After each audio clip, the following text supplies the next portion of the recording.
Tuhan berfirman kepada Musa, sesungguhnya 12, sesungguhnya aku mengambil orang Lewi dari antara orang Israel, ganti semua anak sulung mereka yang terdahulu lahir dari kandungan supaya orang Lewi menjadi kepunyaanku. Ini adalah berkat yang sangat luar biasa, Saudara. Tuhan sendiri yang menyatakan bahwa suku Lewi menjadi umat kepunyaanku. Saudara mau terima berkat ini? Amin. Nah, jadi di Alkitab ini secara khusus si orang Lewi itu jadi milik kepunyaan Tuhan. Jadi anak sulungnya Tuhan. Ini berkat melebihi segala berkat, Saudara. Berkat yang sangat besar. Kisah suku Lewi adalah gambaran jemaat kudus di akhir zaman. Kita mau lihat Wahyu 14 ayat 4.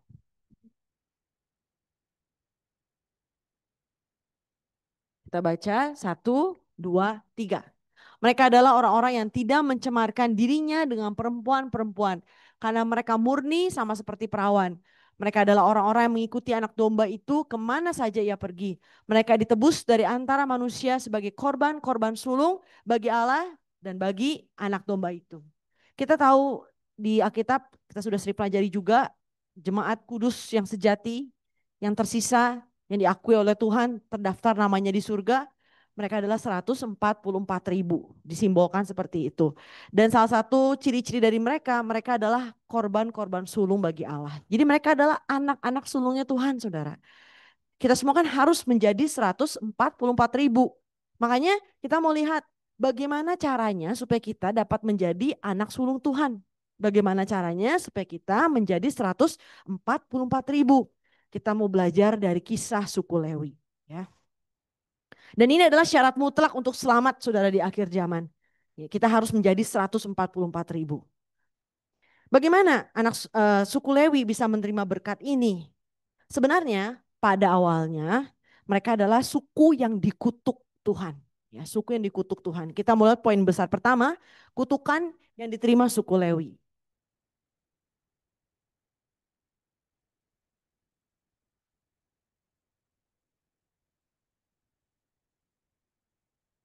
Kutukan yang diterima suku Lewi. Kita lihat Kejadian 49 ayat 5 sampai 7. 1, 2, 3. Senjata mereka ialah alat kekerasan. Janganlah kiranya jiwaku turut dalam permufakatan mereka. Janganlah kiranya rohku bersatu dengan perkumpulan mereka. Sebab dalam kemarahannya mereka telah membunuh orang. Dan dalam keangkaraannya mereka telah memotong urat keting lembu. Terkutuklah kemarahan mereka sebab amarahnya keras. Terkutuklah keberangan mereka sebab berangnya bengis. Aku akan membagi-bagikan mereka di antara anak-anak Yakub dan menyerahkan mereka di antara anak-anak Israel. Nah, ini adalah kutukan yang diterima suku Lewi, saudara. Jadi di saat Yakub sudah tua dan hampir tutup usia, dia memberikan berkat dan kutuk kepada masing-masing anak-anak lakinya. Nah, kalau saudara baca di Kejadian 49 ini, kepada suku-suku yang lain itu isinya ada yang berkat, saudara ya. Nah, untuk Lewi dan Simeon isinya itu kutukan. Dan ini kan Yakub berbicara seperti ini kan nubuatan dari Tuhan, bukan kehendak Yakub sendiri. Bapak mana yang mau kutuk anaknya, saudara? Misalnya anak saudara mau sedegil apapun, sejahat apapun, saudara bisa kutuk anak saudara. Orang-orang tua kan pasti berharap anaknya kembali gitu kan. Tapi Yakub bisa berkata seperti ini semua adalah dari Tuhan, saudara. Ya. Jadi Yakub untuk mengatakan ini pun dia sudah memutuskan perasaan manusia dia, saudara. Dia hanya mengikuti benar-benar apa yang Tuhan perintahkan untuk dikatakan. Kutukan yang pertama, kalau kita tadi baca, dikatakan di situ senjata mereka ialah alat kekerasan sebab dalam kemarahannya mereka telah membunuh orang. Jadi dikutuk bahwa mereka akan hidup selalu dalam kekerasan, saudara. Kebayang nggak saudara kalau amit-amit dapat kutukan seperti ini? Artinya kemanapun orang ini pergi akan selalu terlibat dengan kekerasan, saudara. Entah itu pedang di zaman itu, tombak kah, selalu ada kekerasan. Lalu kutukan yang kedua, janganlah kiranya jiwaku turut dalam permupakatan mereka. Janganlah kiranya rohku bersatu dengan perkumpulan mereka. Jadi artinya Tuhan tidak bersama dengan mereka, saudara. Tuhan tidak bersama dengan mereka. Ini kutukan yang menyeramkan, setuju nggak? Lalu kutukan yang ketiga, Aku akan membagi-bagikan mereka di antara anak-anak Yakub dan menyerahkan mereka di antara anak-anak Israel. Jadi mereka pun akan tercerai-berai, suku yang tercerai-berai. Ini kutukan yang sangat mengerikan. Kalau saudara amit-amit dapat 3 kutukan ini, gimana saudara? Mungkin sudah nggak mau hidup rasanya ya. Nah kita lihat, yang poin besar kedua, kenapa mereka dikutuk? Jadi ada alasannya.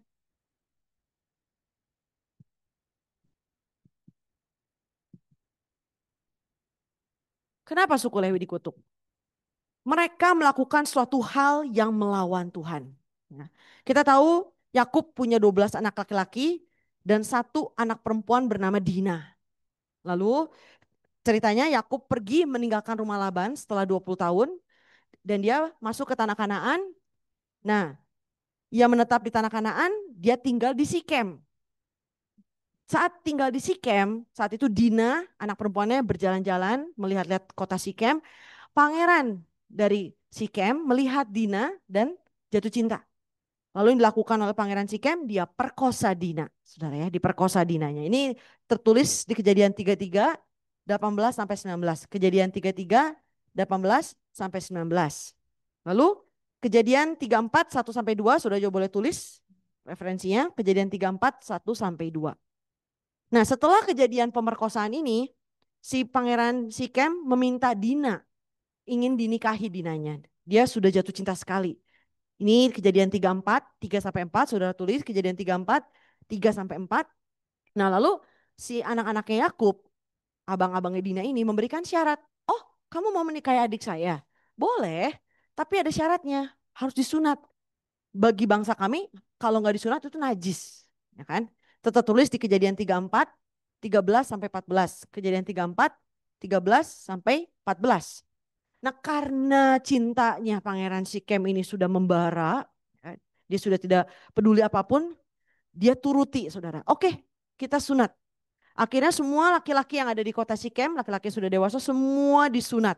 Kejadian 34 ayat 24. Kejadian 34 ayat 24. Jadi disunatlah setiap laki-laki, yakni setiap orang dewasa di kota itu. Nah setelah 3 hari berlalu, di saat mereka semua sedang sangat kesakitan, zaman dulu kan gak ada anestesi. Terus gak ada antibiotik saudara. Jadi kebayangkan proses sunatnya itu sesakit apa. Di saat mereka tidak berdaya, Simeon dan Lewi membantai mereka semua habis saudara ya. Tercatat di Kejadian 34 ayat 25. Kejadian 34 ayat 25. Secara sudut pandang manusia yang Simeon dan Lewi lakukan, ini adalah hal yang manusiawi. Pembelaan terhadap adiknya. Balas dendam ibaratnya. Ya udah perkosa adik saya, ya saya wajar dong bela adik saya. Kalau manusia yang berpikir ya saudara ya. Tapi di mata Tuhan, tindakan ini adalah tindakan yang menyakiti dan tidak berkenan di hati Tuhan. Kenapa? Perjanjian sunat itu adalah perjanjian kudus dan sakral yang Tuhan berikan kepada Abraham. Sebagai tanda kekudusan umat Tuhan. Hanya umat Tuhanlah yang disunat. Tapi Simeon dan Lewi pakai perjanjian sunat yang kudus ini untuk kepentingan mereka sendiri. Kejadian 17 ini mencatat tentang perjanjian sunat. Ya. Jadi Simeon dan Lewi memanfaatkan perjanjian Tuhan yang kudus untuk memenuhi amarah, kekerasannya, dendamnya, ambisi, kepentingan diri sendiri. Kalau ibaratnya di zaman kita itu seperti seseorang pakai firman Tuhan untuk kepentingan sendiri. Ya. Ini kan banyak terjadi saudara ya. Apalagi nabi-nabi palsu, pendeta-pendeta juga pakai saudara. Yang paling sensitif itu soal persembahan, perpuluhan, pakai ayat. Tapi ujung-ujungnya uangnya masuk ke mana? Kantong pendetanya kan. Ini banyak terjadi loh. Ya, jadi ini hanya salah satu contoh. Tapi akan banyak hal yang lain yang nabi palsu lakukan. Dia pakai firman Tuhan, dia pakai perjanjian Tuhan, tapi ujungnya, motivasinya, kepentingan sendiri, saudara. Maka kita harus berhati-hati. Dan ini adalah dosa yang sangat besar di mata Tuhan. Karena ini sama dengan melawan Tuhan langsung, saudara. Ini sama dengan dosa menggunakan nama Tuhan, menggunakan firman Tuhan dengan sembarangan untuk kepentingan pribadi. Jadi kita harus sangat berhati-hati. Ya. Motivasi kita apa di hati? Kalau kita pakai ayat gitu. Apa motivasinya? Hari ini adakah kita memakai nama Tuhan dengan sia-sia? Adakah kita pakai perjanjian Tuhan, firman Tuhan untuk keinginan kita sendiri? Untuk keserakahan kita sendiri? Kita mau buka ayatnya. Wahyu 22, 18 sampai 19. Wahyu 22, 18 sampai 19. Kita baca 1, 2, 3.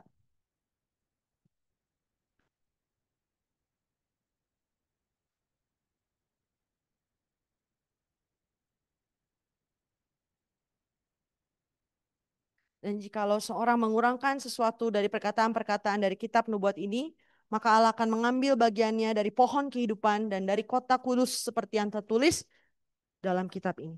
Jadi serem gak saudara? Kalau pakai sembarangan firman Tuhan, ini sangat fatal dan menyeramkan. Seperti 3 kutukan yang diterima Simeon dan Lewi. Ya. Menggunakan firman Tuhan untuk kepentingan sendiri. Ini akan terjadi di akhir zaman.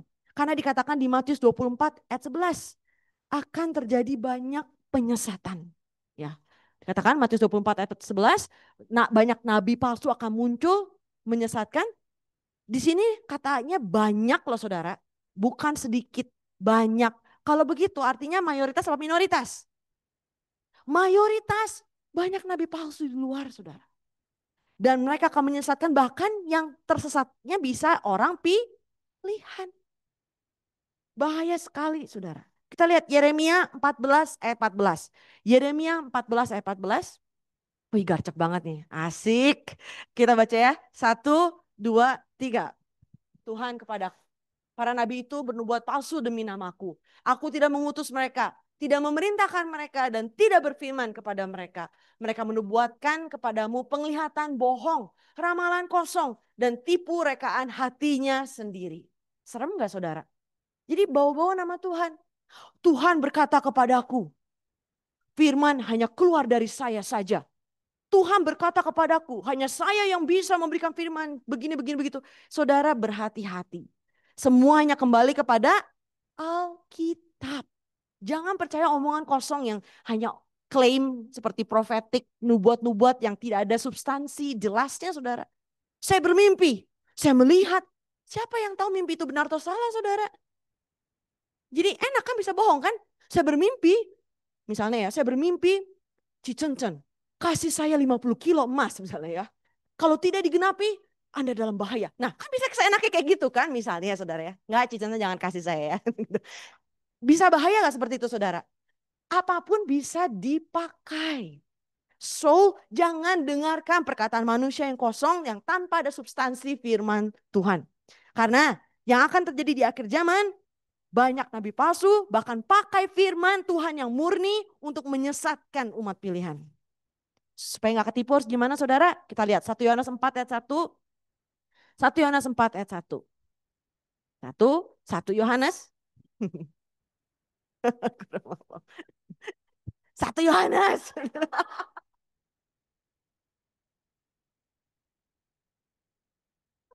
1 Yohanes 1 ayat 4. 1 Yohanes 4 ayat 1. Jadi saya salah. 1 Yohanes 4 ayat 1. Oke. 1, 2, 3. Saudara-saudaraku yang kekasih, janganlah percaya akan setiap roh. Tetapi ujilah roh-roh itu, apakah mereka berasal dari Allah. Sebab banyak nabi-nabi palsu yang telah muncul. Udah banyak di seluruh, mau kelari kemana saudara? Udah banyak seluruh dunia. Akhirnya artinya dipenuhi nabi palsu dunia ini saudara. Sekarang disuruh menguji kan? Saudara mau menguji, tapi saudara sendiri nggak tahu kebenaran. Gimana mau tahu? Gimana mau menguji? Betul nggak saudara? Mau uji nih, tapi nggak tahu yang benar yang salah. Nggak tahu, yang nggak bisa menguji. Jadi untuk menguji kita sendiri harus dibekali dengan pengetahuan yang benar, pengenalan yang dalam, yang sempurna akan firman Tuhan. Kalau tidak demikian, sudah pasti akan tertipu. Ingat, setan dulunya itu adalah ular. Sekarang udah jadi naga. Dia udah upgrade, semakin licik, semakin apa? Ya licik ya, cerdik. Dengan cara yang pintar sekali saudara. Nggak mungkin dia dengan gamblangnya gitu nipu orang. No, dengan cara yang halus, yang cantik, yang tidak bisa kita lihat dengan mata jasmani, saudara. Maka kita harus sangat berhati-hati. Sangat berhati-hati. Untuk supaya tidak tertipu, roh Allah yang benar, yang murni harus ada di dalam hati kita. Semakin roh Allah memenuhi kita, semakin diri kita hilang. Setuju? Tuhan bertambah, kita berkurang. Untuk menerima roh Allah, tidak lain hanya dengan menerima firman Tuhan yang murni. Yohanes 6 ayat 63 berkata, roh lah yang memberikan hidup, perkataan Tuhan adalah roh itu, saudara. Terus terima firman yang murni, saudara akan menjadi roh yang hidup di dalam diri saudara. Amin? Amin. Ketiga, apa yang mereka lakukan sehingga kutuk berubah menjadi berkat yang luar biasa.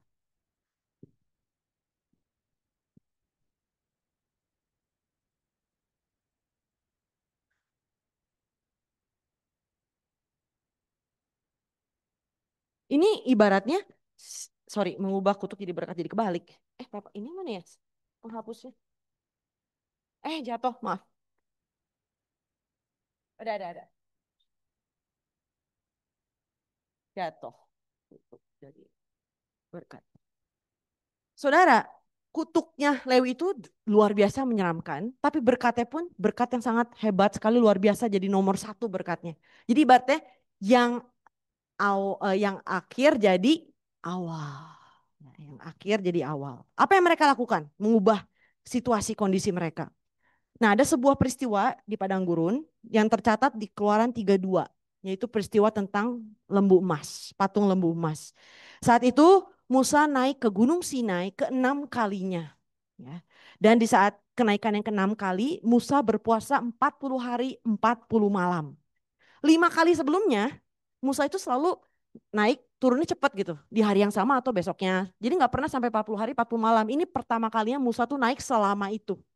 Nah jadi di saat Musa terlihat seperti nggak turun-turun, umat Israel mulai goyah, resah. Kemana Musa pemimpin kita? Apakah dia mati atau dia tinggalkan kita atau Tuhan ambil dia? Kok dia nggak turun-turun?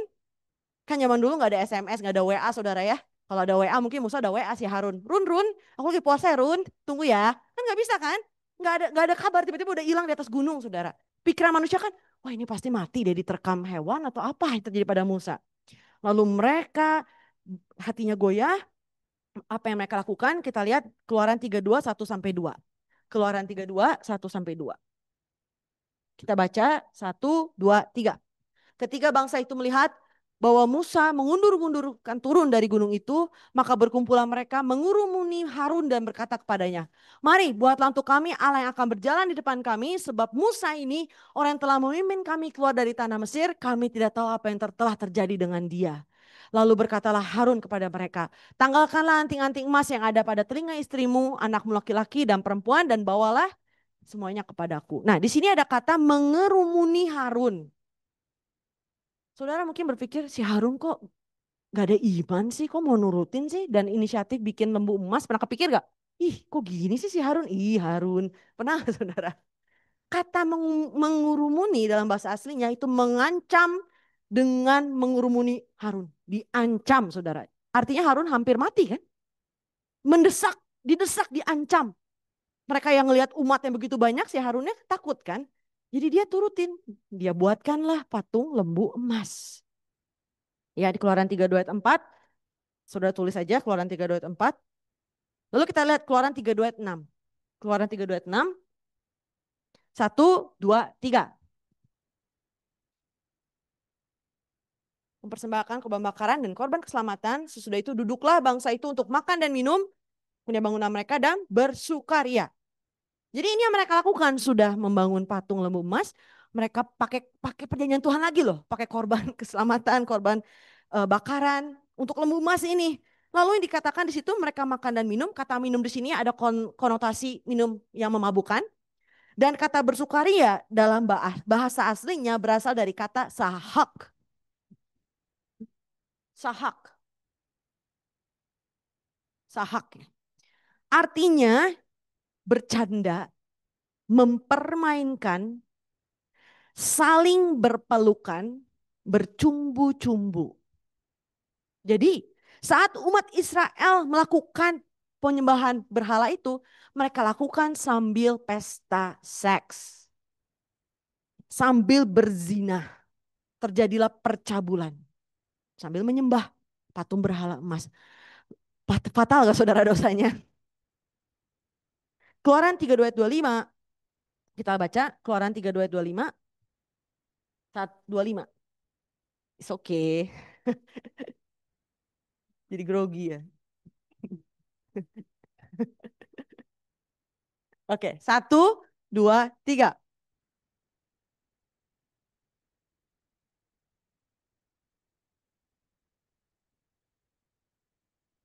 Melepaskannya, ada kata melepaskannya. Ini dalam bahasa aslinya berarti menelanjangi. Jadi sambil menyembah berhala mereka buka pakaian. Naked party, sex party. Itu yang mereka lakukan. Pesta seks liar. Seperti yang terjadi kan di Indonesia juga ada kan? Yang ada di berita kan? Ada di berita-berita. Ya itu seperti itulah kira-kira dengan liarnya mereka seperti kuda liar lepas gitu. Terlepas dari kandang. Lalu Tuhan pun segera memerintahkan Musa untuk segera turun.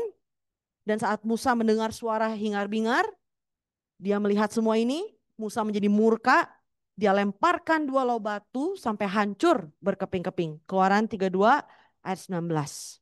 Ya. Nah tindakan Musa ini kalau banyak orang berpendapat bahwa oh ini Musa marah banget sampai dia lempar si 2 loh batunya. Tapi dari bahasa aslinya bukan seperti itu.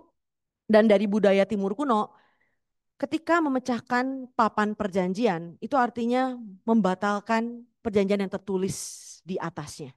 Jadi yang dilakukan Musa, memecahkan 2 loh batu adalah untuk menyelamatkan bangsa Israel. Karena mereka telah melanggar 10 perintah Allah. Cepat-cepat sama Musa dihancurin supaya enggak binasa bangsanya. Dan kalau kita lihat di Keluaran 32:19 itu ada kata kaki gunung. Ya, ada kata kaki gunung. Jadi dilemparnya ke kaki gunung. Nah, dari bahasa aslinya kata kaki gunung ini adalah tempat di mana bangsa Israel membuat perjanjian dengan Tuhan. Ingat kan? Waktu itu Musa berkata perintah-perintah Tuhan seperti ini, mereka berkata semua yang Tuhan katakan kami akan lakukan. Mereka berjanji seperti itu. Di tempat itulah mereka berjanji, di tempat itulah Musa lempar 2 loh batunya sampai berkeping-keping. Ya, untuk menyelamatkan bangsa Israel. Referensi Keluaran 19 ayat 17, Keluaran 24 ayat 4. Ya, Keluaran 19 ayat 17, Keluaran 24 ayat 4. Ya. Lalu sudah juga boleh tulis Keluaran, oh kita baca aja Keluaran 32, 26 sampai 29. Keluaran 32, 26 sampai 29. 1, 2, 3.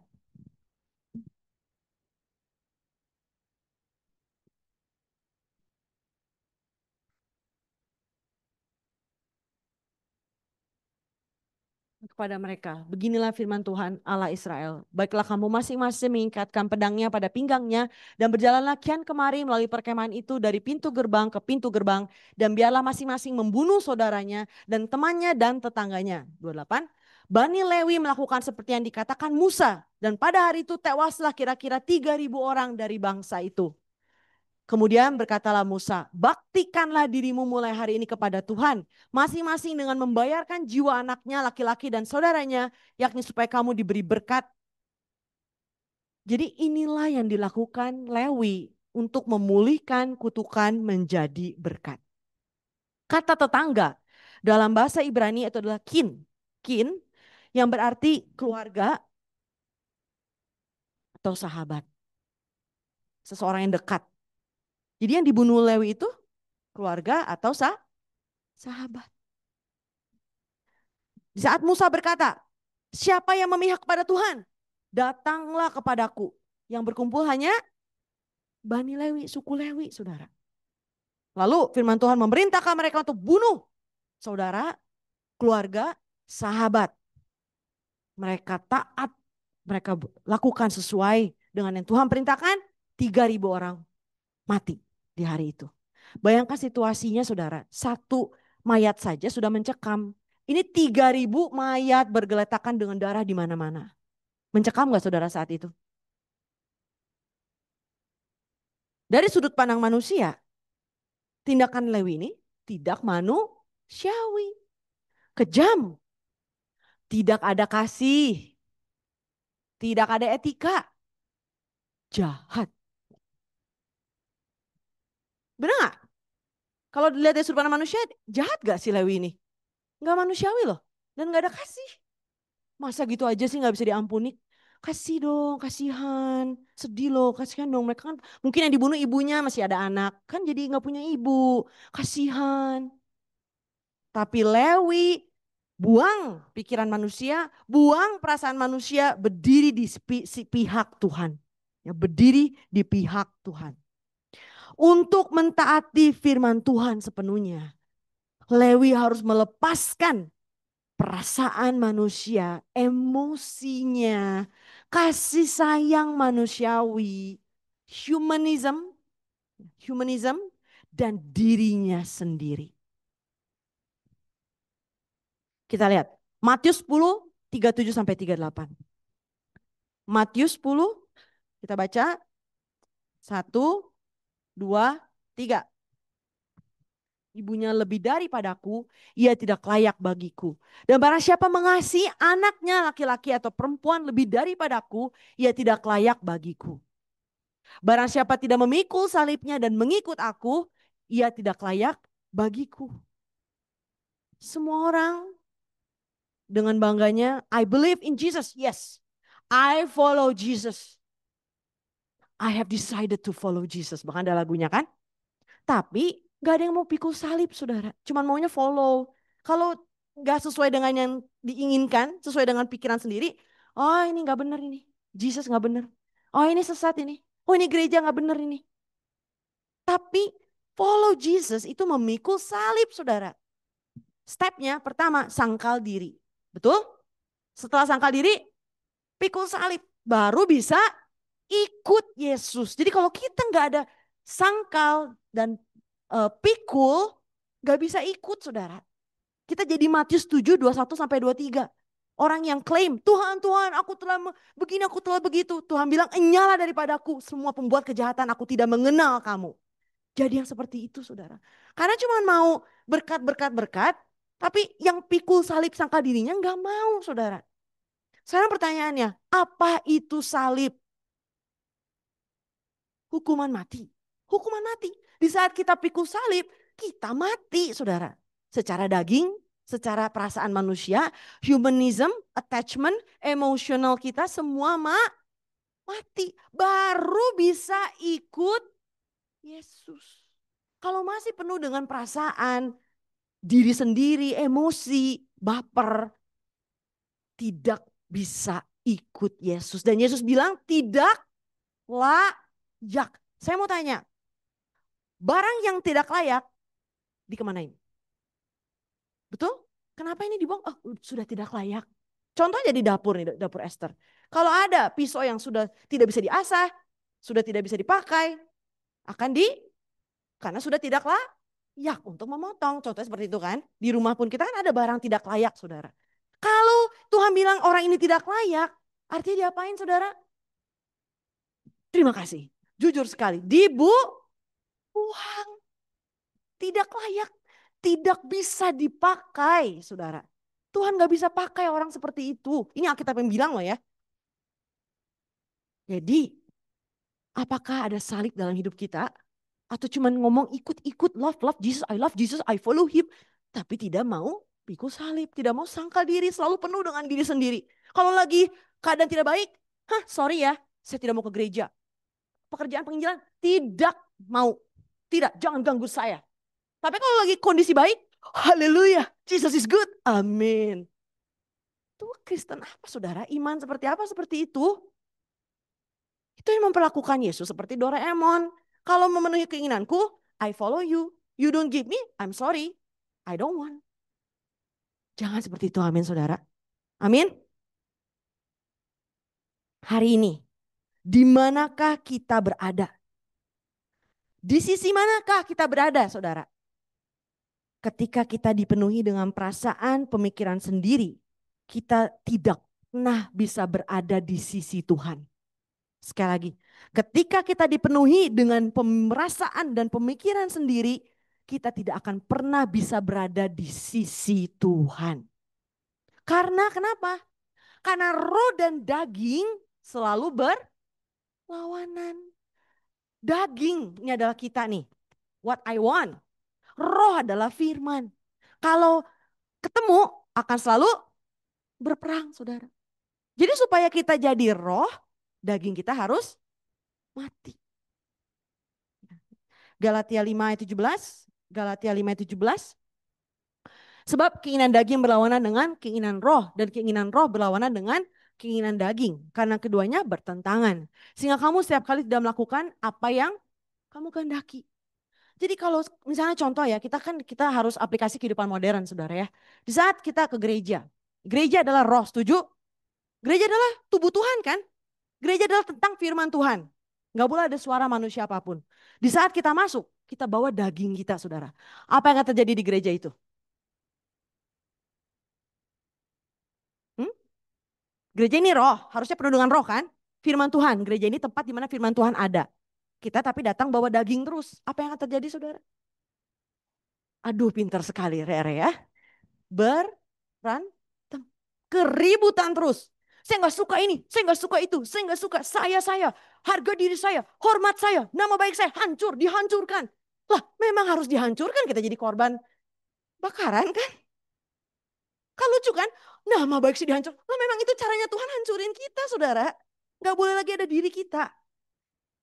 Pendeta Sino pernah berkata, korban bakaran dibawa kepada Tuhan dalam keadaan mati apa? Hidup? Mati. Kata pendeta senior, kalau hidup mau gimana? Lagi dibakar, berisik kan? Mu gitu kan? Sudah mati. Tapi banyak dari kita datang dalam kondisi sangat hidup sekali ya saudara ya. Dagingnya. Sangat hidup sekali. Nggak disapa pun, kurang ajar. Gereja ini tidak ada kasih. Soalnya. Aduh saudara ini udah akhir zaman nih. Fokus kita jangan seperti itu baby saudara. Baby kan gitu kan? Kuci kuci kuci gitu kan harus digituin terus. La gitu kan? Betul nggak? Baby kan gitu kan? Ciki ciki ciki, nang ning nang ning nung. Jadi jemaat harus nang ning nong dia di depan pintu. Nang ning nung, nang ning. Baru mereka oh penuh dengan kasih. Asyur ya, tolong ya. Dia datang nang ning nung sambil bawa boneka. Masa mau sampai kapan begitu, saudara? Mau sampai kapan? Mau makan bayi? Ngeng, ngeng. Jadi mulai dari makanan pun ngeng, ngeng. Kan kayak gitu, bayi tuh gitu kan. Harus selalu aduh, aduh. Kita ini harus jadi 144.000 saudara. Jemaat sulung. Bukan jadi bayi. Di akhir zaman bayi tidak bisa selamat saudara. Ya. 1 Korintus 3 ayat 3. Kita lihat. Kita baca. 1, 2, 3.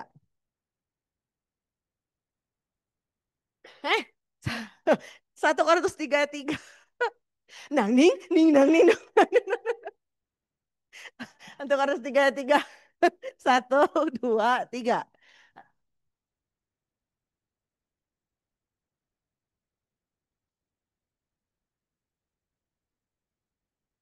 Ya kan? Kalau masih dengan daging, daging, daging, ya pasti selalu bertentangan dengan roh. Makanya ke gereja selalu ribut. Karena gereja adalah roh, harusnya adalah firman Tuhan. Tapi yang datangnya bawa daging-daging terus, saudara. Biarlah daging hanya ada di dalam bapau, saudara ya. Jangan bawa daging ke gereja, biar hanya di dalam bapau saja.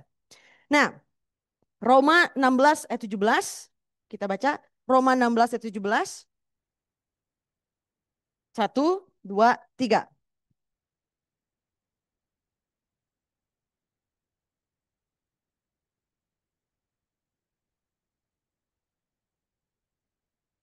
Apa yang kita katakan? Apa yang kita katakan ini kita pengen ngomong saudara. Seperti waktu Tuhan bilang, siapa yang ada di sisi Tuhan, maju bunuh saudaranya. This is what the Bible say, saudara. Gak ada kompromi dalam Tuhan. Hanya panas atau dingin. Apa yang terjadi dengan suam-suam kuku? dibuang, tidak layak saudara. Saya mah ya maulah damai, semua sama. Tuhan bilang no, it's about panas atau dingin, roh atau daging saudara. Gak ada di tengah-tengah saudara. Di sisi Tuhan, ini Tuhan, ini bukan Tuhan. Saudara cuma pilih satu, mau di sisi Tuhan atau di sisi bukan Tuhan. Di tengah-tengah sudah bukan di sisi Tuhan. Sudah bukan di sisi Tuhan. Faktanya saudara tidak bisa berada di sisi Tuhan dengan saklek. Karena hati saudara belum di sisi, betul gak logikanya? Kalau sudah di sisi Tuhan kan pasti gak ada kompromi. I'm in the side of the Lord. Saya di sisi Tuhan. Tapi saudara masih kayak, ya saya sih mana aja. Artinya hati saudara sudah dua. Berarti sudah tidak di sisi Tuhan kan sebenarnya kan. Karena Tuhan itu 100% terang saudara. Tidak ada shadow, tidak ada kegelapan sedikit pun. Kita harus berdiri di sisi Tuhan untuk menjadi 144.000. Untuk menjadi Lewi rohani. Berdiri di mana kehendak Tuhan berada. Berdiri sesuai dengan sudut pandang kebenaran firman Tuhan. Ingat Petrus saudara. Di saat Petrus, waktu Yesus bilang kepada Petrus bahwa dia akan pergi ke Yerusalem untuk menderita disalibkan. Apa yang Petrus lakukan? Jangan, ya kan? Sekali-sekali jangan Tuhan. Jangan itu terjadi padamu. Loh, sudut pandang manusia yang Petrus lakukan benar gak? Protecting Yesus kan? Tapi di mata Yesus, Petrus, iblis saudara. Langsung disebutnya iblis loh. Nyala kau, iblis. Kalau saudara di sini, pendeta panggil saudara iblis, saya rasa saudara akan segera keluar dari gereja ini. Yakin, itu kasar sekali kan? Jadi bayangin di mata Tuhan, Petrus jadi batu sandungan. Pikiran kita dengan Tuhan itu jauh berbeda saudara. Tidak bisa terselami dengan pikiran kita. Kalau masih dipenuhi dengan pikiran logika kita, tidak pernah bisa berdiri di sisi Tuhan. Tidak pernah bisa berdiri di sisi Tuhan. Referensi Matius 16, 21 sampai 23. Matius 16, 21 sampai 23. Saat suku Lewi maju dan berkumpul pada Musa. Pertanyaannya gini saudara. Saat mereka maju kan langsung tanpa ada keraguan. Pertanyaannya, apakah suku Lewi ikut menyembah patung lembu emas? Menurut saudara? Ikut nyembah gak? Kalau ikut nyembah, mana worth it dia untuk bunuh sesamanya yang nyembah juga lah. Kamu juga nyembah, betul gak? Artinya menunjukkan kepada kita bahwa suku Lewi tidak ikut menyembah patung lembu emas. Mereka menjaga kemurnian imannya. Mereka yang telah menyembah patung lembu emas sudah tidak berada di sisi Tuhan sebenarnya saudara. Hasil dari tindakan suku Lewi di ayat 29, Keluaran 32:29, kembali ke Keluaran 32:29, dikatakan baktikanlah dirimu mulai hari ini kepada Tuhan. Kata baktikanlah dirimu dalam bahasa Ibrani adalah yelehmal. Yelehmal. Yelehmal artinya isi penuh tanganmu dengan pekerjaan Tuhan. Isi penuh tanganmu dengan pekerjaan Tuhan. Dengan dedikasi. Dengan dedikasi. Jadi mereka menerima berkat menjadi umat milik Tuhan yang Tuhan pakai sepenuhnya untuk pekerjaan Tuhan. Ini luar biasa gak saudara? Mau saudara terima berkat ini? Atau gak mau? Amin. Mau dong dipakai Tuhan? Sepenuhnya saudara. Nah, apa yang menyebabkan suku Lewi tidak ikut menyembah patung lembu emas? Kita akan lihat di sensus pertama di bilangan 33-39, di saat dihitung setiap suku, jumlah suku Lewi yang paling sedikit hanya 22.000 orang. Yehuda itu 74.000 orang contohnya. Suku-suku lain rata-rata 40-50.000 orang. Lalu ada catatan bangsa Yahudi dan catatan tradisi bangsa Yahudi kayak buku bangsa Yahudi gitu saudara ya, buku sejarah mereka. Jumlah suku Lewi yang jauh lebih sedikit dicatat di situ karena banyak orang Lewi yang dibunuh Firaun saat di Mesir. Makanya mereka sedikit, banyak yang mati dibunuh Firaun di Mesir. Alasannya Karena mereka tidak mentaati Firaun untuk menyembah berhala Mesir. Itu alasannya. Jadi ini bukan overnight mereka langsung begitu saudara. Sudah dipupuk dari zaman di Mesir. Pertanyaannya, waktu terima kutuk kan berarti di akhir kehidupan Yakub kan. Lalu ada 30 tahun waktu Yusuf menjadi mangku bumi. Setelah itu 400 tahun perbudakan di Mesir. Total 430 tahun sampai ke padang gurun kan. Jadi dari saat Lewi dikutuk sampai 430 tahun sampai di padang gurun, Lewi menjaga imannya. Coba, kenapa saudara? Kalau misalnya contoh ya, seperti Adam. Adam yang merasakan berkat Tuhan di Taman Eden. Karena kesalahannya, satu kali itu yang fatal, dia dikutuk, dikeluarin di Taman Eden, dan dia menderita maut dan segala kesusahan penderitaan. Menurut saudara, apa yang akan selalu dipikirkan oleh Adam? Kalau misalnya Adam udah jatuh dalam dosa. Sebelumnya kan dia merasakan hidup di Taman Eden dengan baik luar biasa. Karena satu kesalahan nih, dia merasakan segala sesuatunya hilang berkat itu. Lalu yang ada hanya kutuk. Kalau saudara jadi Adam, apa yang akan saudara selalu pikirkan setiap hari? Penyesalan dan bagaimana cara saya memulihkan kutukan itu, betul? Aduh gimana ya Tuhan supaya ini, coba saudara taruh posisi saudara di sepatu Lewi. Saudara terima 3 kutukan ini.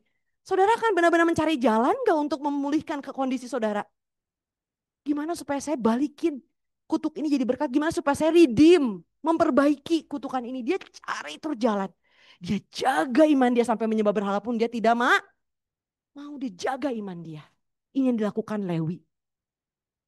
Kita semua adalah orang yang dikutuk sebelum terima Yesus. Kita ada kutukan dosa, kutukan maut saudara. Kita semua. Setiap hari kita harus selalu saudara memikirkan bagaimana supaya hidup saya berkenan kepada Tuhan. Supaya kutuk selalu diubah menjadi berkat. Ini yang selalu Lewi kejar saudara. Makanya waktu Musa bilang siapa yang ada di sisi Tuhan, maju. Apa yang Lewi lakukan? Oh ini kesempatan kami. Langsung dia maju semua. Dia mau tunjukin aku ada di sisi Tuhan. Ngerti gak hati Lewi saudara?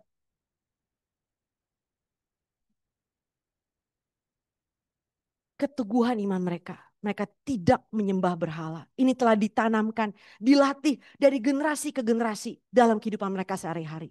Kayak Adam. Adam pun keturunannya sampai di Kejadian 5 aja kita lihat. Setiap memberikan nama kan selalu berpusat pada Mesias kan. Benih wanita kan. Karena benih wanita adalah satu-satunya solusi untuk kutukan dan diterima Adam. Jadi setiap hari Adam selalu berpikir tentang benih wanita itu harus lahir untuk menyelesaikan masalah ini. Nah di Lewi pun sama, gimana supaya saya keluar dari kutuk ini? Apakah kita pun setiap hari berpikir seperti itu? Gimana supaya saya tidak berdosa? Gimana supaya saya tidak supaya selalu berkenan kepada Tuhan? Berusaha sekuat tenaga, segenap hati kita. Mencari setiap kesempatan untuk selalu menyenangkan hati Tuhan. Are we doing the same? Ulangan 33:8-11. Kita lihat sekarang doanya Musa untuk suku Lewi berubah 180 derajat. Ulangan 33:8-11. Oke, 1, 2, 3.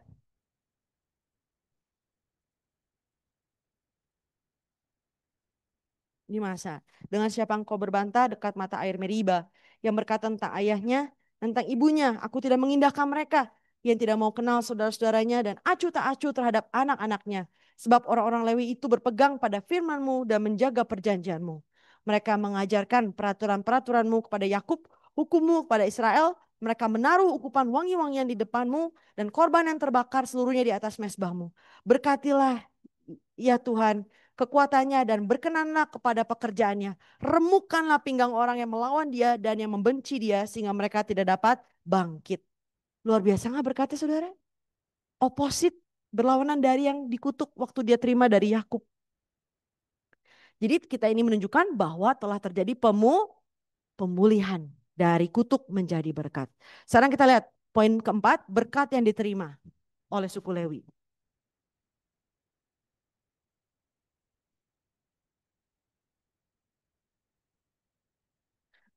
Ulangan 33:11. yang tadi kita sudah baca. Yang pertama, Tuhan memberikan berkat kemakmuran dalam segala pekerjaan yang dilakukan. Mau gak saudara? Segala yang dilakukan berhasil. Kemakmuran. Berkat kemakmuran Tuhan dalam segala pekerjaan yang dilakukan. Yang kedua, berkat perkenanan Tuhan atas pekerjaan tangan mereka. Berkat perkenanan Tuhan atas pekerjaan tangan mereka. Ya buat apa kita bekerja tapi Tuhan gak berkenan, saudara, betul gak? Penting kan berkat perkenanan. Ketiga, berkat perlindungan Tuhan yang mutlak. Berkat perlindungan Tuhan yang mutlak. Ya. Untuk menerima 3 berkat ini, kita harus menjadi suku Lewi rohani. Jadi 144.000 jemaat kudus sulung di akhir zaman yang tersisa. Yang kelima,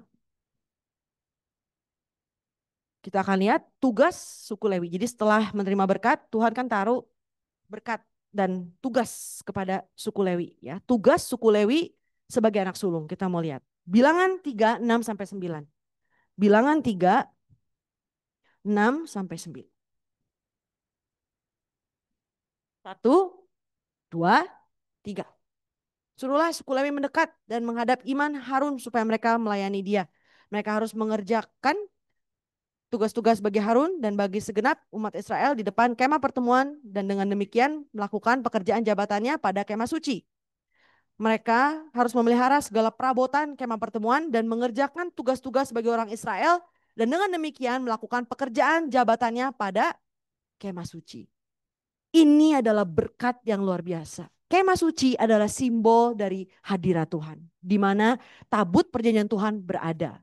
Ketika Tuhan bilang mereka lah yang mengurus, artinya benar-benar mereka jadi orang yang paling dekat dengan Tuhan, saudara. Ini berkat yang luar biasa. Gak sembarang orang boleh mendekat atau pegang gitu, saudara. Bisa mati langsung kalau pegang sembarangan. Nah, dalam menjalani tugasnya, mereka kan tugasnya salah satunya juga membantu Imam Besar Harun ya. Kita akan lihat dalam menjalankan tugasnya suku Lewi dibagi menjadi 4 kategori. Ya. Dan setiap kategori terdiri dari 24 divisi. Ya. Ini digilir setiap minggunya. Jadi satu orang akan kerja tugas yang sama lagi 24 minggu kemudian gitu saudara. Ya. Kita lihat kategori yang pertama. Kategori pertama adalah kategori suku Lewi. Suku Lewi pada umumnya keseluruhan ya. Suku Lewi pada keseluruhannya ada 24 divisi.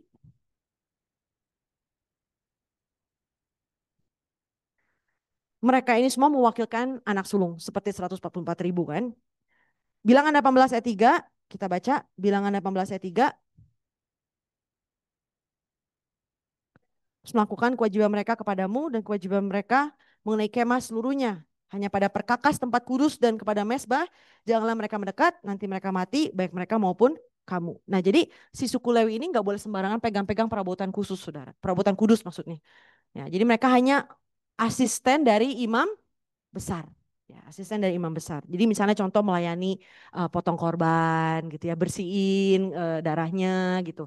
Atau misalnya jubahnya imam besar gitu, kayak asisten gitu. Tapi nggak boleh pegang kayak apa tabut perjanjian lah atau pegang kandil emas. Itu semua tidak boleh dipegang oleh suku Lewi. Jadi tugas mereka yang pertama, A, melayani imam besar. Ya, melayani imam besar. Bilangan 3 ayat 6, referensi Bilangan 3 ayat 6.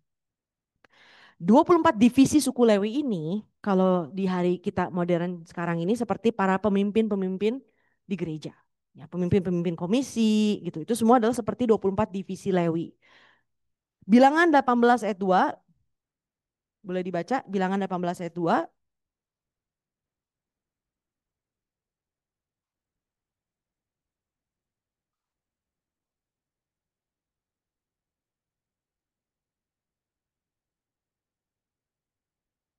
Ya, jadi melayani imam besar Harun. Yang kedua B, melayani di kemah suci. Melayani di kemah suci. Bilangan 8, 14 sampai 19. Sudah tulis aja Bilangan 8, 14 sampai 19. Lalu kategori yang kedua, ya, ini adalah divisi imam. Ada 24 divisi juga imam. Satu tawarik, sudah tulis satu tawarik 24, 7 sampai 18. Ini mencatat divisinya. Sudah tulis aja 1 Tawarik 24, 7 sampai 18. Nah, perbedaan Lewi divisi pertama, maksudnya kategori pertama dengan kategori imam adalah tidak semua orang Lewi adalah imam, tapi semua imam berasal dari suku Lewi. Bisa ngerti saudara ya? Tidak semua orang Lewi adalah imam, tapi semua imam berasal dari suku Lewi. Itu perbedaannya. Jadi hanya anak sulung dari suku Lewi jadi imam, saudara. Kan setiap keluarga ada anak sulungnya kan? Nah itu jadi imam. Ya. Nah tapi untuk keluarga Harun itu pengecualian. Keluarga Harun jadi jalur imam besar. Jadi anak sulung keluarga Harun selalu jadi imam besar. Bisa ngerti saudara ya? Kalau anak sulung dari suku Lewi secara keseluruhan jadi imam. Tapi kalau dari keluarga Harun anak sulungnya jadi imam besar. Jadi ada imam besar, imam suku Lewi. Jadi suku Lewi ini adalah, sorry. Jadi suku Lewi itu adalah anak sulung dari 12 suku. Kan ada 12 suku kan? Lewi itu jadi anak sulung diambil sama Tuhan.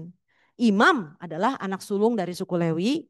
Dan keluarga Harun adalah keluarga imam besar. Anak sulung keluarga Harun jadi imam besar. Referensi Keluaran 33 ayat 10. Kita lihat tugas dari imam. Ya. Kita baca Ulangan 33 ayat 10. 1, 2, 3. Mereka mengajarkan peraturan-peraturanmu kepada Yakub, hukummu kepada Israel. Mereka menaruh ukupan wangi-wangian di depanmu dan korban yang terbakar suruhnya di atas mesbahmu. Nah, ini salah satu tugasnya. Jadi tugas yang pertama, tugas imam A. Mengajarkan firman Tuhan. Mengajarkan firman Tuhan. Kita lihat Yehezkiel 44 ayat 23. Yehezkiel 44 ayat 23. 1, 2, 3. Mereka harus mengajar umatku tentang perbedaan antara yang kudus dengan yang tidak kudus dan memberitahukan kepada mereka perbedaan antara yang najis dengan yang tahir. Jadi imam menerima berkat untuk membedakan antara yang najis dengan yang tidak najis, antara yang baik, yang jahat. Jadi Tuhan berikan mereka kasih karunia untuk membedakan ini saudara. Dan mereka harus memberitahukan yang baik kepada umat. Harus mengajarkan yang baik kepada umat. Maleakhi 2 ayat 6.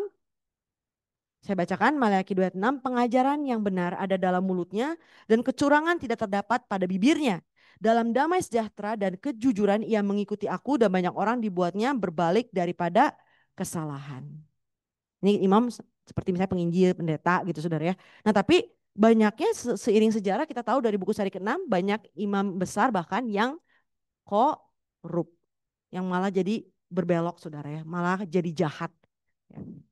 Di akhir zaman pun sama. Harusnya tugas mereka membawa umat kepada Tuhan. Mengajarkan firman yang benar. Malah sebaliknya. Ya. Jadi gambaran yang terjadi di zaman Yesus. Sekarang yang nyalipin Yesus siapa saudara? Siapa provokator utamanya? Imam besar kan? Imam kan? Imam besar. Jadi imam yang seharusnya Tuhan kasih tugas untuk bawa orang kepada Yesus. Malah yang bunuh Yesus. Di akhir zaman hal yang serupa akan terjadi. Ya. Jadi hati-hati. B. Menaruh ukupan di hadapan Tuhan. Menaruh ukupan di hadapan Tuhan dan korban bakaran di mezbah Tuhan. Ya, ukupan kita tahu itu ada di dalam ruang kudus. Tepat di depan pintu ruang maha kudus. Ya kan? Lalu korban bakaran ada di tengah-tengah area pelataran luar. Nah di Wahyu 8 dan Wahyu 19 ayat 8 memberitahu kita bahwa ukupan adalah simbol dari doa umat kudus. Ya. Dan korban bakaran kita udah belajar dari kitab Imamat adalah simbol dari ibadah. Jadi tugas imam adalah berdoa dan beribadah di hadapan Tuhan. Ya. Dan ini harus diajarkan kepada umat untuk berdoa dan beribadah juga di hadapan Tuhan. Kategori ketiga. Kategori ketiga musisi. Sama ini pun ada 24 divisi. 1 Tawarik 25 sudah tulis aja. Ini divisinya 25, 9 sampai 31. 1 Tawarik 25, 9 sampai 31. 1 Tawarik 25, 9 sampai 31. Tugas mereka. A. Yang pertama, Tugas mereka menyanyikan nubuatan. Menyanyikan nubuatan. Kita lihat 1 Tawarik 25 ayat 1. 1 Tawarik 25 ayat 1. Selanjutnya kita baca, selanjutnya untuk ibadah Daud dan para panglima menunjuk anak-anak Asaf, anak-anak Heman dan anak-anak Yedutun. Mereka bernubuat dengan diiringi kecapi, gambus dan ceracap. Daftar orang-orang yang bekerja di dalam ibadah ini ialah sebagai yang berikutnya. Cukup ayat 1 aja. Nah jadi di saat kita melayani di bidang pujian atau kur, kita bukan hanya menyanyi tanpa makna saudara ya. Tapi bagi Tuhan ini adalah bernubuat. Bernubuat. Jadi kidung pujian itu adalah firman Tuhan yang diberikan melodi, saudara. Bukan sembarang tanpa makna. Kidung yang Alkitab biah. Pujian adalah hal yang sangat penting untuk menggerakkan hati umat. Sehingga umat harus bisa merasakan hadirat Tuhan dan bisa membuka hati untuk menerima firman dan menghalau kegelapan. Makanya dalam struktur ibadah kita, pujian dan kur ditaruh sebelum firman. Untuk menghalau segala kegelapan dan membuka hati. Betapa pentingnya saudara bayangin ya. Pujian kur berapa menit? Pujian berapa menit? Misalnya kira-kira kita 10-15 menit ya. Kur berapa menit? Yang lagu kur 3-4 menit. Khotbah berapa menit? Minimal 1 jam. Coba saudara perbandingannya. Tapi pujian itu penting sekali untuk membuka hati umat terima firman. Walaupun dia cuma berapa menit, betapa berkuasanya itu pujian. Jadi kegelapan pun akan hilang saudara. Makanya saat kita menyanyi pujian pun jangan sembarang pilih lah lagu-lagu yang pujiannya nggak jelas gitu, berpusat pada diri sendiri tapi pakai nama Tuhan. Itu kan nggak benar saudara. Yang paling aman adalah kidung sebenarnya. Karena kidung itu dilahirkan dari para penulis yang benar-benar mengalami cobaan hidup yang begitu luar biasa.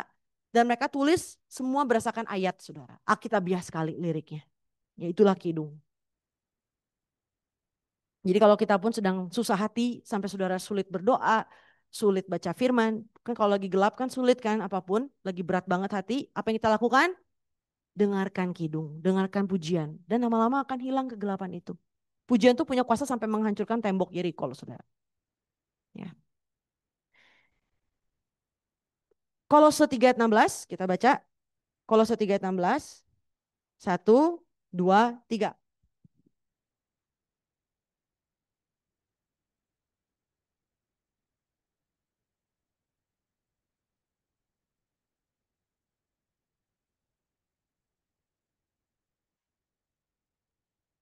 Hmm. Setan, Lucifer itu adalah malaikat yang jatuh dari sorga. Ia bertugas memuji di sorga. Dia kepala puji-pujian di sorga. Jadi dia sangat pandai dalam bidang musik saudara. Makanya setan pun pakai musik. Musik-musik duniawi untuk membawa orang jauh dari Tuhan. Ya, lagu-lagu duniawi isinya berpusat pada diri sendiri, humanisme, hal-hal yang bertentangan dengan firman Tuhan. Jadi sebaiknya jangan didengar karena menyusup saudara tanpa saudara sadari menyusup ke dalam batin kita kan. Jadi sebuah perkataan setan yang kita serap gitu loh. Itulah cara setan, pakai musik.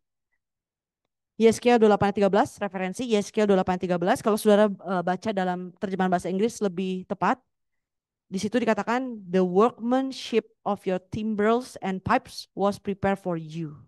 Jadi di tangan si Lucifer itu ada alat musik saudara. Kalau di Indonesianya nggak ada itu entah kenapa ya. Yesaya 28:13 nanti saudara lihat aja bahasa Inggrisnya. Keempat, kategori keempat penjaga pintu gerbang. Jadi yang tugas musik ingat ya, penting ya Cicencen, Kur, siapa yang musik di sini yang sedang dilakukan itu penting sekali saudara. Jadi kita harus jaga hati untuk memuji Tuhan kita harus jaga hati. Penjaga pintu gerbang ini pun 24 divisi. Penjaga pintu gerbang 1 Tawarik 26 1 sampai 19 ini divisinya 1 Tawarik 26 1 sampai 19. 1 Tawarik 26 1 sampai 19. Nah, kalau di Indonesia mungkin kita ada security ya. Tapi kalau di gereja pusat itu yang jaganya benar-benar jemaat saudara ya. Berkemah depan gereja tidur di situ. Ya. Tugas mereka. A. Pertama, melindungi gereja. Memastikan gereja dalam kondisi yang benar. Satu Tawarik, saudara tulis aja, satu Tawarik 9 ayat 22, satu Tawarik 9 ayat 22. Nah tugas ini mungkin seolah-olah kayak penjaga pintu gerbang kalau Indonesia kan paradigmanya kan kayak security gitu ya nggak penting. Tapi ini penting sekali saudara. Karena mereka lah yang menentukan orang yang dapat masuk, orang yang tidak boleh masuk. Mereka menentukan. Mereka yang menentukan barang yang masuk, barang yang tidak boleh keluar. Mereka semua yang menjaga. Dan mereka harus bisa membedakan mana yang boleh masuk dan mana yang tidak boleh masuk. Ini penting gak saudara? Mau segalanya udah bagus, tapi kalau gerejanya bolong, gak ada penjaganya, hancur kan dalamnya kan? Makanya waktu kembali dari Babel pun, yang pertama dilakukan membangun tem tembok. Kan? Perlindungan dulu kan, baru bait suci. Karena kalau nggak ada perlindungannya gimana saudara? Taman Eden tanpa ada perlindungannya ya diserang iblis kan. Jadi tugas penting sekali. Ini adalah tugas tiap dari kita saudara. Menjadi penjaga pintu gerbang gereja. Menjaga mulai dari hati kita yang adalah bait suci rohani. Jaga agar kegelapan tidak masuk ke dalam hati kita. Jaga agar pekerjaan iblis tidak masuk ke dalam gereja. Jaga supaya hati umat pun tidak penuh dengan kegelapan. Yaitu bait suci rohani kan hati kita semua. Referensi 1 Korintus 6 ayat 19. 1 Korintus 6 ayat 19. 1 Korintus 3 ayat 16. Saya ulangi. 1 Korintus 6 ayat 19. 1 Korintus 3 ayat 16. Lalu Amsal 4 ayat 23 juga berkata kita harus jaga hati. Amsal 4 ayat 23 karena hati kita adalah sumber dari segala kehidupan. Amsal 4 ayat 23. Selain hati, kita pun harus jaga bibir. Bibir kita. Jadi apapun yang kita perkatakan, itu semua harus dijaga saudara ya. Mazmur 141 ayat 3. Mazmur 141 ayat 3. Ya, referensi tulis aja.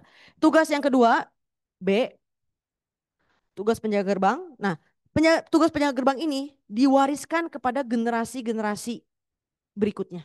Jadi inheritan gitu saudara dalam keluarga. Ya.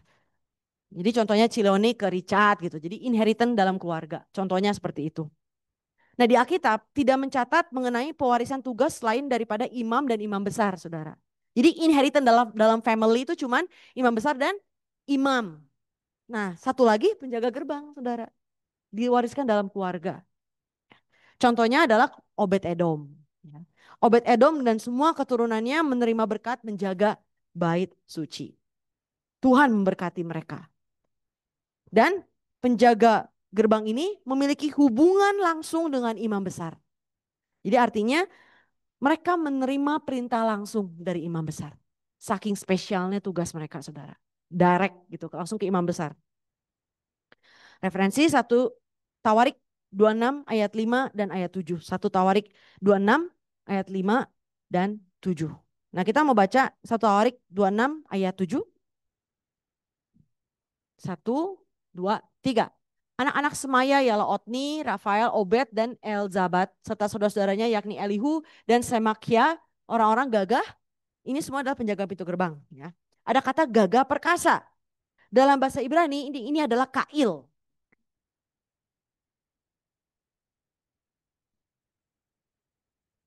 Mungkin Cifrida KL dari sini ya gagah perkasa. Kail ya. Kail, gagah perkasa. Artinya kekuatan, kapasitas, dan kuasa. Kekuatan, kapasitas, dan kuasa. Tuhan mengaruniakan mereka kekuatan dan kapasitas yang lebih besar. Untuk melakukan tugas ini tugas gak gampang loh saudara. Melindungi gereja. Jadi Tuhan memberikan kekuatan yang lebih, hikmat yang lebih, tenaga yang lebih. Makanya dikatakan mereka adalah orang gagah perkasa. Ya. Kesimpulan. Kita baca bersama 1 Petrus 2 ayat 9. 1 Petrus 2 ayat 9. 1, 2, 3.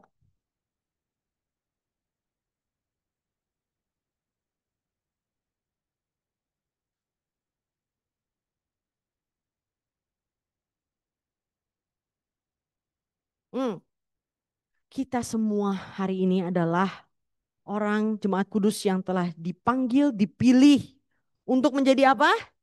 Imam. Kalau bahasa Inggrisnya royal priesthood, saudara. Priest, imam. Jadi kita adalah imam rohani. Imam-imam rohani. Tugas-tugas ini semua adalah tugas kita hari ini, saudara. Jadi kalau saudara menerima tugas ini Tuhan, saudara diberkati enggak? Apakah saudara akan sia-siakan? Apakah saudara akan melakukannya dengan hati yang terpaksa? Dengan hati yang penuh dengan beban? Dengan bersungut-sungut? Apakah akan demikian saudara? Walaupun mungkin lelah. Ya, mereka ada 24 divisi kita. Kita berapa saudara? Satu divisi ya, kadang cuma satu. Nah mereka 24 divisi, mereka kan ada rotate. Nah kita memang satu divisi, tapi saudara betapa berharganya saudara Tuhan pakai seperti Lewi. Bisa pegang peralatan ibadah, bisa menyanyi, bisa memasak, bisa mempersiapkan semua, menjaga gereja, jadi pekerja. Itu berkat yang luar biasa sekali saudara. Bukan saudara yang mau loh. Tuhan pilih, Tuhan berikan kemampuan. Tapi kalau kitanya menolak, sia-siakan, hati kita nggak benar, lama-lama apa yang terjadi saudara? Hmm? Dibuang, dibuang. Mengertilah bahwa panggilan yang saudara terima itu sangat berharga. Lebih dari pekerjaan CEO di dunia saudara. Setuju? CEO di dunia perusahaannya nggak dibawa ke surga saudara. Dia mati perusahaannya ya that's it. Pekerjaan saudara dibawa sampai ke surga. Jadi ingat yang Tuhan berikan setiap pelayanan, setiap pekerjaan itu adalah harta yang sangat berharga. Pekerjaan yang sangat berharga yang saudara mau beli dengan uang pun tidak bisa saudara beli. Bukan karena saudara punya resume loh. CV, resume, portfolio. Bukan. Tuhan tidak melihat rupa kan? Tuhan lihat hati. Jadi berharga sekali. Jadi yang nyanyi Cicence nih. Luar biasa sekali Ci. Diberkati sekali betul. Ini salah satu divisi. Loh kok gak boleh? Contoh ya contoh. Yang di dapur pun Ci Ami dan The Gang. Berharga sekali kan? Kalau nggak ada yang dapur, kita ibadah kedua semua sudah sakit GERD. Gak ada yang makan GERD. Hal kayak simple, tapi penting kan saudara? Usher, penting juga ini wajahnya gereja saudara. Apalagi? Multimedia, Civani, Kevin. Kevin tidur ya? Enggak. Berharga sekali, benar enggak? Walaupun kayak di belakang layar gitu. Lah, nggak ada mereka pun, nggak ada broadcasting, ibadah juga musik semua berantakan apa. Kurnya udah latihan, udah haleluya. Tapi sound sistemnya mute. Semua kan saling bersinergi kan. Ini seperti Lewi ini. Jangan sia-siakan. Betul? Yang di belakang sini pun berharga sekali kan? Nggak ada mereka. Gimana baca ayatnya? Ya memang, tapi betul juga sih. Amin saudara. Ingat ya, setia sampai akhir. Jangan lepaskan saudara. Jangan mau setan itu, maunya saudara menyerah. Maunya kita itu tinggalkan semuanya. Itu yang setan mau. Dimerasuki pikiran-pikiran terus. Capek kerja buat Tuhan. Emangnya berkenan, emangnya orang menghargai kamu. Setan pakai gitu kan. Lah saudara bekerja buat Tuhan atau buat manusia saudara. Selalu pikirkan, ingat kita melayani Tuhan. Melayani Tuhan. Raja di atas segala raja. Dibawa sampai ke surga loh pelayanan saudara. Saat kita setia kepada tugas pelayanan yang Tuhan telah berikan, kita akan menerima berkat yang ditulis di Alkitab.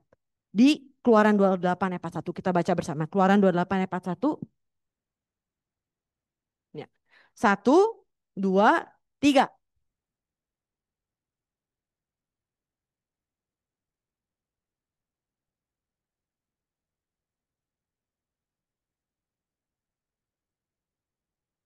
Berkat yang akan diterima bagi mereka yang setia pada tugas pelayanannya sampai akhir. Pertama, berkat diurapi. Berkat diurapi itu adalah artinya menerima Roh Kudus dalam hati kita.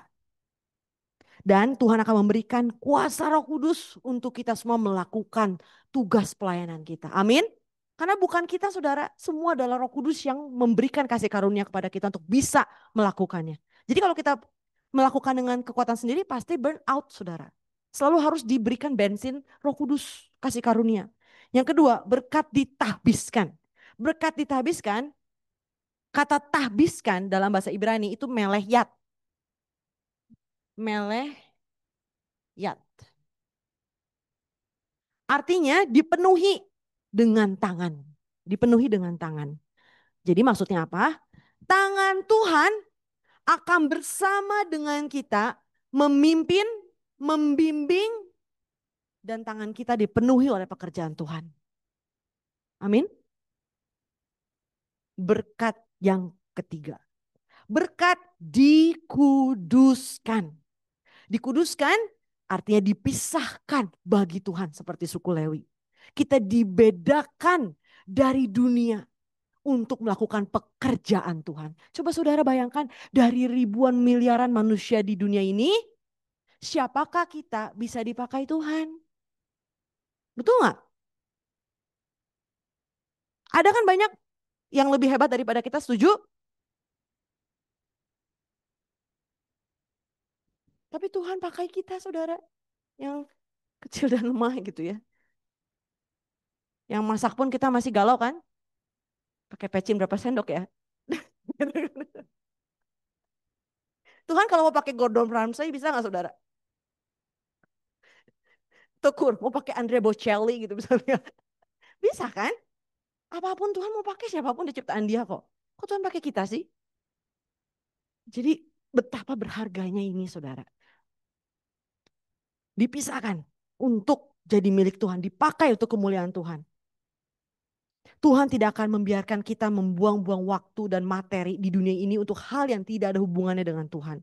Jika kita dilindungi Tuhan, segala hal dalam hidup kita akan digunakan untuk kemuliaan Tuhan, sehingga setan tidak bisa merampas. Percuma cari uang capek-capek jadi kaya. Tapi kata Tuhan seperti menjaring angin. Seperti kantong bolong. Kantong bocor. Kantong bolong. Mau capek-capek tapi bolong terus saudara nggak pernah cukup. Tapi kalau Tuhan yang berkati, boom, cikala boom boom. Ada efek kayak asik ya ada mereka.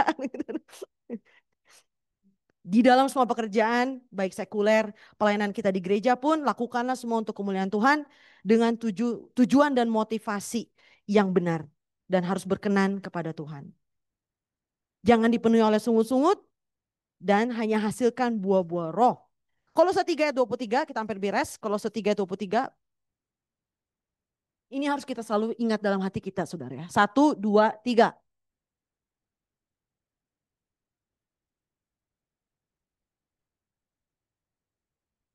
Jadi jangan cari pujian manusia. Ya kan? Roma 2, 28 sampai 29, yang disunat hatinya mencari pujian dari mana? Tuhan, bukan dari manusia, saudara. Jadi nggak peduli manusia, kalau nggak dipuji sakit hati langsung nggak mau pelayanan lagi. Bukan seperti itu, saudara. Kita hanya melihat kepada Kristus. Lalu, semoga kita dapat menggenapi tugas Lewi, mengajarkan firman, berdoa, beribadah dalam roh dan kebenaran, melayani imam besar, untuk melakukan tugas-tugas di bait suci, menjaga, melindungi gereja, memuji Tuhan. Matius 24 ayat 46. Beberapa ayat lalu kita akan udahan. Matius 24 ayat 46. 1, 2, 3. Amin. Setia sampai akhir. 2 Timotius 4 ayat 5. 2 Timotius 4 ayat 5. 1, 2, 3.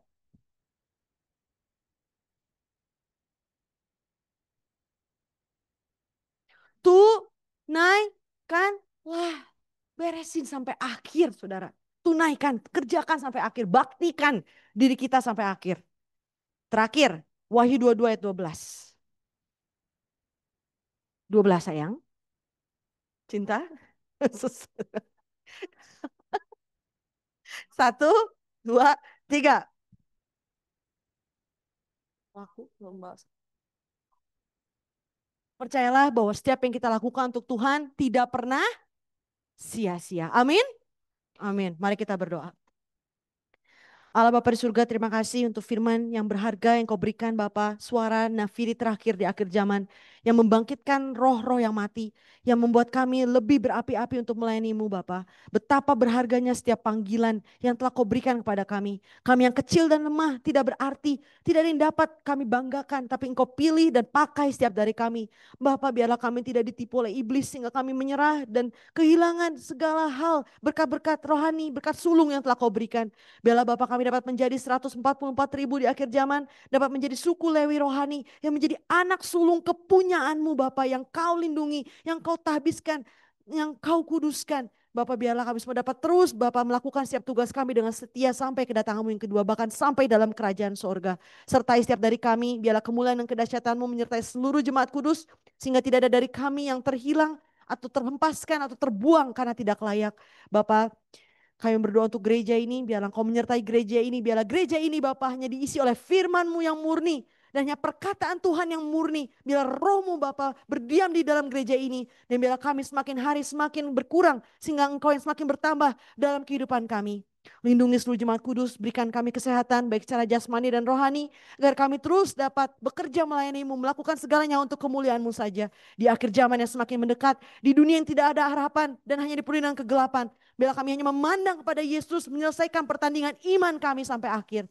Bapak yang menyerahkan seluruh acara malam hari ini, biarlah Engkau sertai setiap jemaat kudus dalam perjalanan pulang, sehingga tidak kekurangan suatu apapun dan dapat tidur istirahat dengan baik dan nyenyak.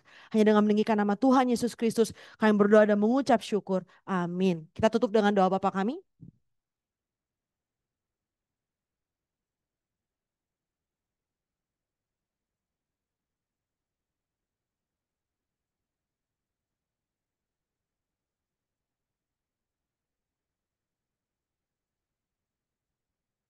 Berikan kemuliaan untuk firman Tuhan. Terima kasih.